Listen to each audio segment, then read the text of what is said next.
বাসিতা হিয়াজেন মৃত এক ওমান ফেরত পিতা দীর্ঘ 2.5 বছর পর দেশতাই মাত্রই তো হুলত তুলি লইল তার 2 বছরের শিশু কন্যা ওরে হনা জাইনতু ইয়ান তার মিয়াফারে শেষ হুলত লন প্রবাস ফেরত বাহাররে আইনতু যায় আর বাড়ি ফেরা নুয়েল একই পরিবারের 7 জনের বাড়িতুন প্রায় 8 কিলোমিটার পথ আর যেন শেষ ইনুয়েল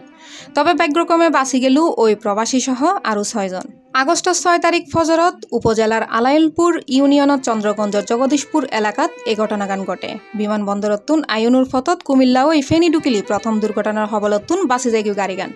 গুমলই বারবার চালকরে সতর্ক করা হইলেও ও হনিকের হতাই নুফুনে শেষ পর্যন্ত নিয়ন্ত্রণ হারায় মাইক্রোবাস লক্ষ্মীপুরতুন ডাহা আঞ্চলিক মহাসড়কের ফাঁসদি একান হালত ফরি যায় গই নিহত হলদি ওমান প্রবাসীর স্ত্রী কবিতা আক্তার তার মিয়াফা মিম আক্তার মা মুর্শিদা বেগম নানি ফৈজুন্নেসা বাতিজি রেশমা আক্তার লামিয়া আক্তার ও বড়বাইয়ের স্ত্রী লাবণী আক্তার তারা লক্ষ্মীপুর সদর উপজেলার উত্তর জয়পুর ইউনিয়নের চৌপল্লী এলাকার কাশারি বাড়ির বাসিন্দা বাসি ফিরে ইউনে যাত্রী অলদি প্রবাসী বাহারুদ্দিন তার বাপ আব্দুর রহিম ওর ইস্কান্দর মির্জা তার আলা রিয়াজ ও বায়ুর স্ত্রী সুইটি এবং গাড়ি চালক রাজু পুরো এলাকাগান জুড়ে এখন শকুর মাতম এলাকাবাসী ও স্বজন অলাই তারা সান্ত্বনা দিত আইলেও সান্ত্বনার বাসা